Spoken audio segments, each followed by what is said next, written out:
I would have paid thousands of dollars during any point of my 10 years with chronic fatigue syndrome to see this video. I am going to pack in just a wealth of information and insights into these next few minutes because I have had the privilege and the honor of interviewing now hundreds of people, and there is so much valuable information there to be learned that there is a team of researchers at Goldsmiths, University of London, who are doing a research study on the interviews on my channel. They have taken the transcripts, they are doing an analysis to pull out recovery themes with the aim of publishing that in a medical journal. So incredible. But what I'm going to do for you right here is save you from having to watch hundreds of videos and also having to wait for that research study. And in this video, I'm going to share for you my perspective, my understanding, my key takeaways from all of these interviews. I'm going to cover three things. First, what has changed in the nearly 5 years since I started doing these interviews? What do you need to know about recovery that's important now? And it's a lot. The second thing is the biggest themes from these 200 interviews. So what's not working for people? What are we all trying over and over and over again that's getting us nowhere? And what are the best things that are delivering results for people? And then the third thing, where do you go from here? So some resources and support and things to help guide you as you continue along your own health journey.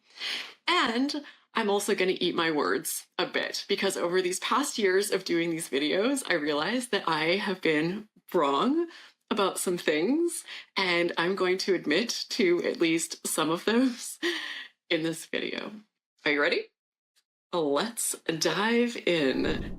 I can't believe how many people are recovering. That is a great place to start. When I first started doing these interviews, I thought I'd find maybe 5 people, and now hundreds later, and I can't keep up. It's like drinking from a fire hose. There is always a few months wait to get on my channel. No matter how many I do, I cannot keep up. It is a really great problem.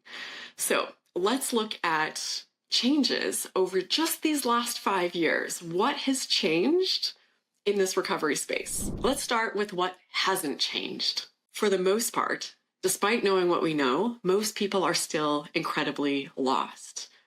Probably not you that I'm talking to right now, but millions of people around the world are being told that there is no recovery that is possible for them, that they need to learn to live with it. I have people reaching out to me all the time, every week, saying, I just found your channel. Until last week, I didn't even know that recovery was possible. So you and I, right now, need to do what we can to help these people out. In this moment, it's going to be almost no effort for you. If you like this video, if you comment on it, if you subscribe to my channel, thank you if you do, if you share this with someone, all of these things tell the YouTube algorithm that this information is important and it will put it in front of more people. Because as many views and as many subscribers as my channel has gotten over the years, it's still not reaching millions. So we need to do what we can to get in front of these people and let them know that there is hope. But more importantly, let's look at what has changed over these recent years. And oh my goodness, it is a lot. I mean, just in terms of you watching these videos, I have moved 3 times, so you've had a variety of backdrops, and I've been slowly working to increase or improve my equipment to make these videos hopefully nicer and easier to watch for you as well.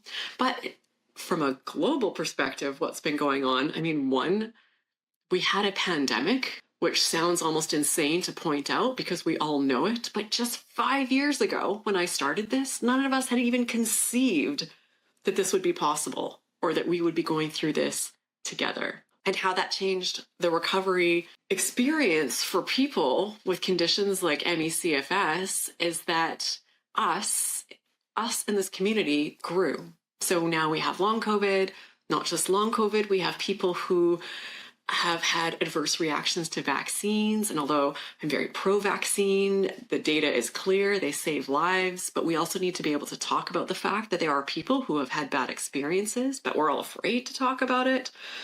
hopefully 5 years from now, that's something I will be saying that has changed, and that we can talk about vaccines and have an honest, open conversation without thinking we have to be far at one end or far at the other, and just kind of meet in the middle and talk about what's going on. One brave woman shared her vaccine injury story on my channel, and it got 150,000 views. I'll link it here. So clearly there's a need to talk about this more. Something else that has changed is that when I first started this, there was a lot of information gatekeeping. So a lot of the recovery information was locked behind really pricey recovery programs that cost thousands and thousands of dollars just to get the information. And now, say 99% of that information is available for free on the internet in various formats. And of course, if you want a really hands-on supportive program that has daily coaching and all of these different things, it's still going to be a bit of a costly program because these things cost money. But just the information now is available to virtually everybody. How the medical community is responding has also changed in recent years, without a doubt, as a result of the pandemic. Now, unfortunately, from what everyone is telling me, the vast majority of doctors still aren't trained in this. Not their fault. They just don't have the information. So they are not equipped to deal with patients who come in presenting these symptoms. But there are more and more medical doctors who are taking it upon themselves to learn about this and are out there effectively treating people, which is mind-blowing to me because I couldn't find anyone who had any idea what was going on. And now there are some that are out there and they reach out to me. I know this because I talk to many of them, and they tell me that they are recommending my channel to their patients to watch, which is also so impressive that they have that humility to say, I don't have all the answers. Check out this YouTuber because she's putting out a lot of really solid stuff on this. Now, the reality is that the chances are of you landing yourself in a doctor's office who is knowledgeable is probably still relatively small, but it's possible. It's worth looking. But that's the great thing about this channel, is that I'm interviewing so many of them here. So I'm going to link an expert playlist up here somewhere, and you can take a look and get that information delivered straight to you right where you're sitting. Now, a really interesting to see for changes over the past few years is looking at what people are sharing in their recovery stories. So initially, it seemed very random. What people were sharing seemed all over the place, and it was challenging to make connections, and it didn't seem like there were patterns. And then quite quickly, they all started having a similar feel, but it was still a lot of confusion around it. So it was unspecific things like, I needed to get my life more in line with a life that I wanted to be living. I needed to get out of this stressful job. Whatever, just things like this. I started meditating more. I started being kinder to myself. And I was so nervous doing these interviews and putting them out there because I could see from the comments and the messages that everyone was sending me just how many people are struggling in a really, really bad place and desperate and need information and concrete stuff that's going to help them get well. And nobody was tuning in to hear how they should spend more time with squirrels and everything would be okay. So it was an interesting time, but I don't filter anything. Whatever people share is what they share. I put it out there and let you guys make of it what you will. But then if you look at, I'd say the last 2 years, now the recovery stories are dialed in. And essentially people are still saying the same things. They just understand why these changes made a difference. So now people are coming on the channel and they're talking about how, everyone's an expert now on the autonomic nervous system, on the limbic system, on how our brain works and neural pathways and brain training and how symptoms are created in the body in response to fear and how you need to work with your nervous system and do all of these things. So it was still the I quit my job. I was kinder to myself. I worked on my anxiety. I got my life more in line with one that I wanted to be living, all of those things. But I was doing those things because I understood the connection to how my body works and how threat assessments create symptoms in response to assessing threat and how to turn that off and reverse it is going to need to make some changes. And initially, when people started sharing this, even though they could speak articulately about it and they were educated on the topic, it still all kind of sounded, from what people were telling me in the comments, like a bunch of woo-woo, like a bit of quackery or a scam, and people just didn't want to hear it. Because it's just, like, you know what, none of us were taught this stuff growing up, that if you're really, really sick, like you can't get out of bed, you have to quit your job. Like, people are at really, really bad places that, like, why are you talking to me about my nervous system? My doctor has never even brought up my nervous system. Like, just, so there's a lot of frustration and a lot of confusion around this. And I think what has helped us is that we have started really piggybacking on chronic pain research and science. So they are leading the way and paving the way for conditions like ME/CFS and Long COVID and POTS to understand how to reverse those symptoms. Because at first, those chronic pain researchers, when you read their work, thought it was just about pain. But then they started to realize, and we started to realize, that it applied to us too. And now when you look at these pioneers in the field, people like Dr. John Sarno, Dr. Howard Schubiner, Alan Gordon, and so many others started also saying it's not just pain, it's many, many other symptoms. The brain and the nervous system can create any symptom in the body at any level of severity. And us in this community started gravitating massively towards that chronic pain information and using it to recover. There's a really popular app called Curable. It's meant for chronic pain, but I've interviewed many people who used it for their CFS recovery, and it teaches you the science of brain retraining, and it gives you brain retraining strategies. And I've got an affiliate link for it that I can put in the video description that gets you 6 weeks for free. And you can learn a lot in 6 weeks.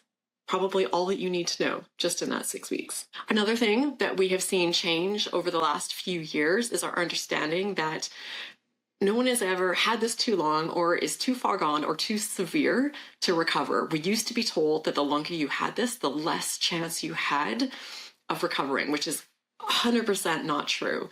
And we also used to hear that these recovery strategies, especially like brain training and things like that, were only effective for the milder cases or the people who didn't have real ME/CFS.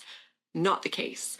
I have a whole playlist I can link here of severe and very severe ME/CFS and Long COVID recovery stories. So this is incredible news, because we have learned that the severity of your symptoms has virtually no correlation with these conditions with the damage in your body or your chance of recovery. I know it can feel that way, but that is not the case. Something else we've seen shift over the years is our expectations around recovery time. When I first started doing these, we all kind of thought recovery took years.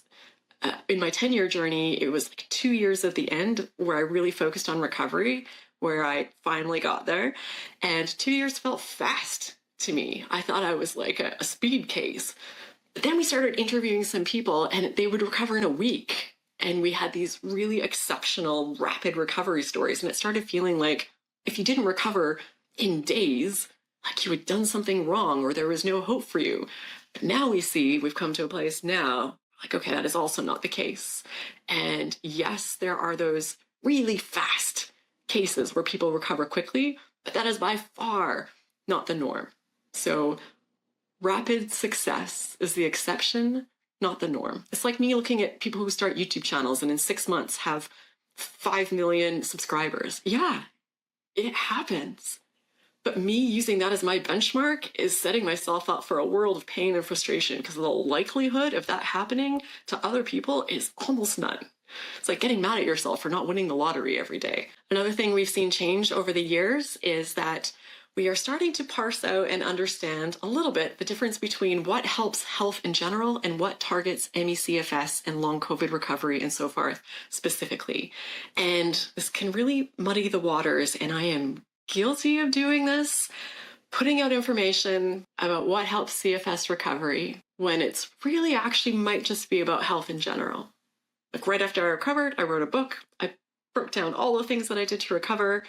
And looking back, I now see that some of those things probably were just generally helping me be a healthier human being, but weren't targeting what was bringing on those CFS symptoms. So something to keep in mind when you're listening to various people out there talking about recovery strategies, myself included, that sometimes we credit things that helped us get healthier and tie it to the CFS when really it might not be tied at all. We also started seeing over the last few years that what was the trigger for your health condition, your CFS or long COVID, is actually not so important. It is, or it was, the final straw in a whole series of things.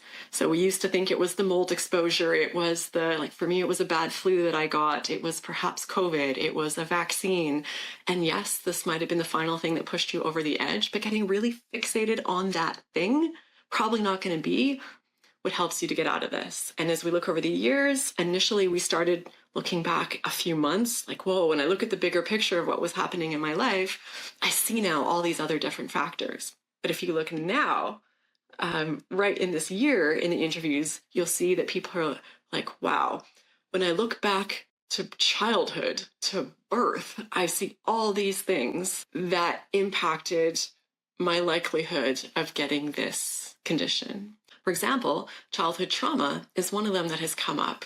And if you had any sort of experiences as a child, whether it be you were an abused child, you lived someplace unsafe, or even just went to a really competitive school, played competitive sports, anything that made you feel fearful and unsafe has wired you to see the world through a lens of fear. And that just makes you more likely to have these sorts of symptoms. It's kind of like our understanding of personality traits. We used to talk about how these perfectionists and these hard drivers were quite often the ones who got these conditions. And it was kind of validating. Like, wow, look at that ultra marathon runner who just got CFS. Because most of us are made to feel that we're just lazy or something's wrong with us. We're like, that dude's clearly not lazy and he's going through the same thing. But we used to think of it more like, oh, I was doing too much and it was overload. But now we're seeing it as the messages we told ourselves about that activity, about driving ourselves hard. Were we being very critical? Where was it coming from? Was it coming from a place of not being enough, of being scared of losing your job, of having things to prove, of having a lot of worry, a lot of anxiety? That is what puts your nervous system into a bad state and brings on those threat assessments and has those symptoms come up as a result. So there is just some of what has been going on in the last 5 years, of what we've all been through on this roller coaster of trying to navigate recovery. So let's just take a moment and acknowledge what we've been going through, and take a moment right now. I want you to just say to yourself, like, this has been hard. This is hard. I've had to do something ridiculously difficult. And know that you're not alone, that there are millions of people who are going through this suffering and going through this same thing, even though it feels like you're all alone in your experience. And then just take a moment right now to show yourself some kindness, some patience, some love as you work your way through this. All right, the juicy stuff, recovery themes that are coming out of these videos. Let's start with what isn't working. One thing, most doctors, it's not their fault, they weren't trained, but virtually no one, almost no one I talk to on my channel is getting the answers that they need from their doctor. What else isn't working? Eating a vegan diet. I feel like I just heard a collective, oh, thank goodness. Or you got that out of your system a long time ago, because we stopped talking about that a while ago. Like, who was telling you to eat a vegan diet? That's just mean, like nut cheese and a whole bunch of hummus. Who would ever even say that? I was all about the plant-based when I started this channel, and now I eat a crazy amount of meat. And my point being, recovery from these conditions, from what everyone is telling me, is that it's not about focusing on your diet. Diet's always important, and it's always going to impact your health generally. Is making changes to your diet going to cure your long COVID or get rid of your chronic fatigue syndrome? What the vast majority of people are saying is no. There are still some coaches and different people out there who are adamant that there are certain diet changes that you need to make. Perhaps. That's just not what the data in front of me is telling me. So yes, putting nourishing food in your body is important. And also what we're coming to see is that the benefits that most people see from things like a vegan diet or a carnivore diet or a paleo or a keto diet is that you are eating whole foods. You're eating real food. They're all cutting out sugar and alcohol and processed foods and all of that garbage. And you're just putting real things into your body. Something else that is not working that a lot of people tried that I interviewed were the medical medium protocols. And I don't think people are talking about this anymore, probably for that reason, that it just wasn't working, at least for the people that I talked to. So it turns out that aliens did not have the answer and that celery juice isn't going to cure you. Something else that isn't working for people is prescription medications. A lot of people are waiting for a prescription or a supplement, something that they can just swallow or, slap onto their body and then just sit back and wait for the magic to happen, and they don't have to do anything. And of course, there are conditions in the world where medication is very helpful, but from what I've seen, this is not one of them. A lot of talk about low-dose naltrexone. It is a medication that is meant for opioid and alcohol use disorders when taken in very small doses. The claim is that it helps with these conditions. However, from the people that I've interviewed, the overwhelming response is that no, it did not help. One person I interviewed even said it triggered a massive crash. So there's that. And then also nicotine patches.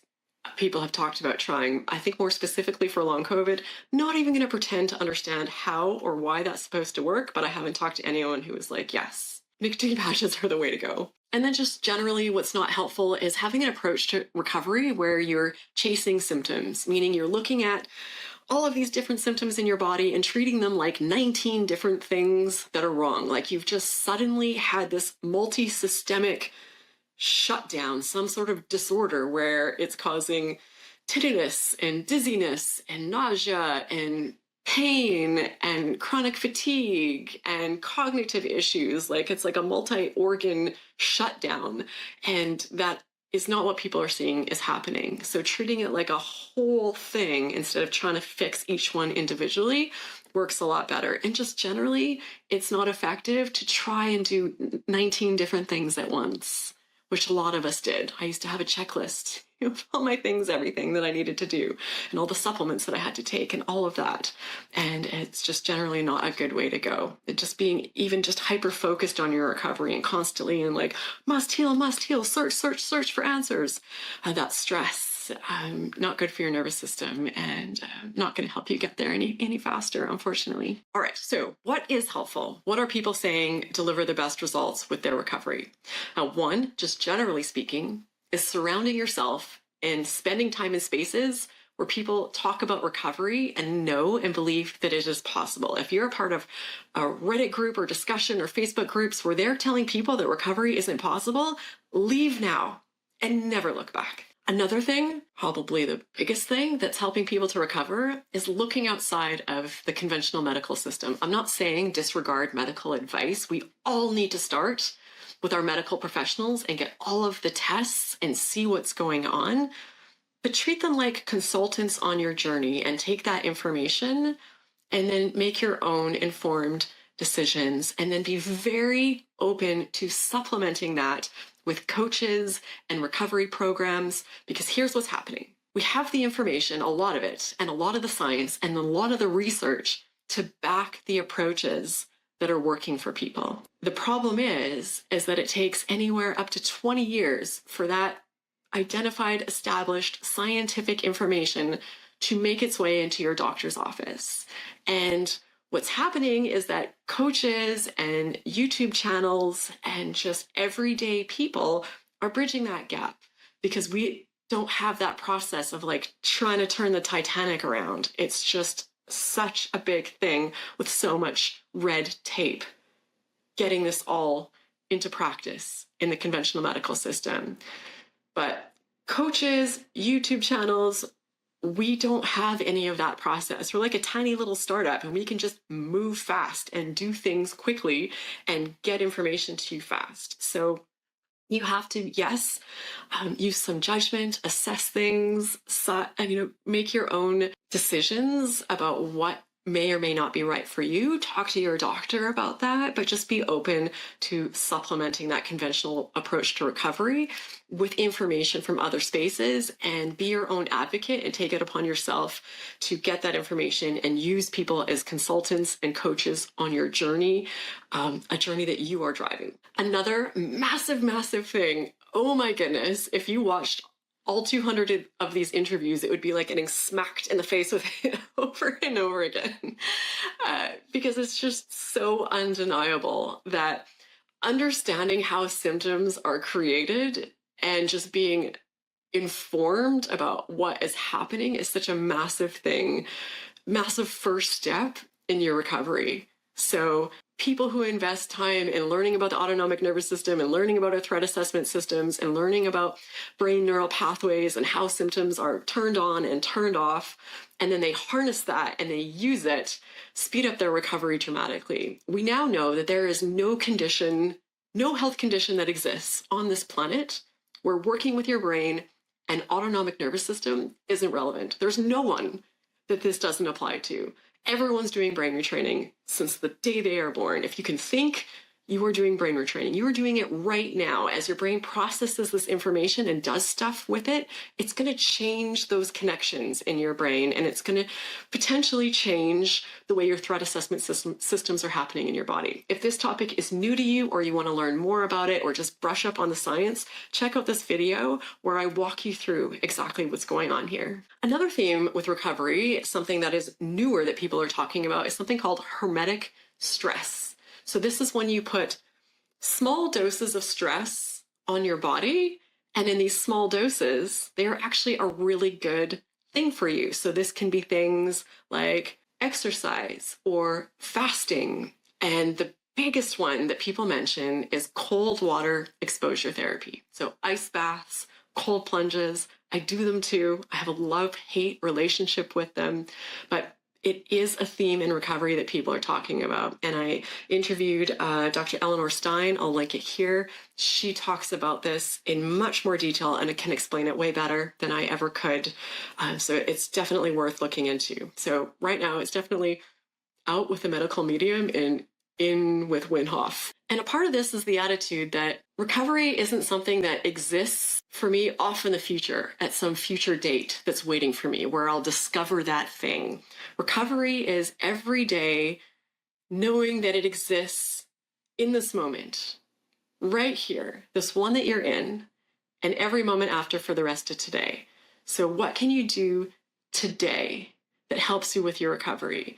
And the power, people are saying time and time again, is in the really small things done repeatedly. So what small things can you do today? One woman talked about how she's bedbound, but she could eat. So she'd eat an orange and just talk about, how much she enjoyed the taste of it and how juicy it was. And she'd think about all the nutrients that her body was getting. So start small with little things every day. And those things over time add up and have a massive compounded effect on your recovery. Another thing people are overwhelmingly sharing is that getting at the root of where this all came from in the first place is incredibly important. And this isn't the car accident or the mold exposure or the virus that you got, but this is what put your body in a state where other people recovered from the mold, from COVID, from whatever else it is, but you got stuck. So something is going on. And for some people, it's that things from their childhood, trauma, things they're carrying around. For some people, it's not allowing themselves to feel strong, scary emotions, things like rage and shame. They come on and we push them down, we push them down, we push them down. Some people, it's just driving themselves and they have this voice in their head and the way they talk to themselves is so critical and just go, go, go. So you can have these little strategies that help you in the day, but unless you zoom out every once in a while and look at the bigger picture, the bigger stuff that's put you into the state in the first place, by doing that, that's what helps you with your long-term success. And know that it's not about fixing everything and getting yourself into the state of Zen and having resolved all your past trauma. That is not the case. You don't need to achieve anything even close to perfection. Human beings, our bodies are very resilient. You just need to start paying attention to them, shine a bit of light on them, start processing things, start feeling things, start releasing things, and just being more conscious and present about making your head a nice place to be. Another theme that comes up is just addressing the basics. So things like sun exposure, especially early in the morning, getting as much good quality sleep as you can, hydration, drinking water, dealing with stress, having love and connection in your life. All of these things also go a really long way. And the last thing, and this is the backbone of recovery, and nobody wants to talk about it because it doesn't sound powerful or important or flashy or sexy, but it is cultivating, building, creating a recovery mindset. So this is belief in recovery, belief in yourself, belief in your agency, your ability to get support, get information, make changes, your ability to get past this. It's acceptance of your current situation, as crappy as it might be right now, and getting out of that push-crash cycle and getting into a space where you're making yourself a priority and going all in on getting yourself past this. And it's acceptance of the process, knowing that it's an up, down, not just up, down, but back, forth, back, up, circle, circle. It's a crazy journey. And just know that you can be really struggling and also healing, also actively getting past this. Zoom out, look at your trajectory, see that you are learning a lot, that you are definitely getting places, and that you just got to keep going and that you're going to get there. And to have patience with yourself, patience with the journey, compassion, kindness to yourself. Give yourself a hug. You're doing something very, very difficult and something that millions of people give up on. It just feels too big and they don't even try. But you are the most important project that you will ever work on. So don't give up. Keep going. You can totally do this. And the last thing I'm going to share with you in this video is where to get the best help. Now, I wish I could tell you that there was one perfect program out there that is suitable for everybody and works for everybody, but we still don't have that. I have my own brain retraining program, Brain Retraining 101 for any CFS and Long COVID recovery, and even that is definitely not the answer for everybody. But what you can do is get information about these programs for free. So I cover a lot of them here on this channel. I'll link a playlist where you can just start looking through some of them and see what works for you. And if that feels overwhelming, just expand the description of this video podcast. And there are resources there, free and paid, and you can just pick one of the free ones and get started there. The people I interview tell me that they get their answers from different places. It's from watching videos like this. It might be from taking a program. It might be from reading a book. And sometimes you can hear things multiple times, but there's a certain person that says it and then it just clicks. And hearing things multiple times is also part of the brain retraining process. So it doesn't hurt to hear things more than once. And if you're still unsure if this whole brain retraining thing will be helpful for you, and there are some physical symptoms and conditions in which brain retraining definitely won't be the whole answer. It might be a piece of it, but there's going to be some other things that you need to do. But I do have a evidence-based assessment that you can do. I'll link the video here where I walk you through this self-assessment and you can start to figure out if this is something that's really going to have a massive impact on your recovery journey. And I'm here for you every single week. I see you. I hear you. I genuinely care about you and your journey. So don't forget that you are a badass and you have totally got this. Thank you for watching, and I hope to see you in this next video where we do your brain retraining assessment.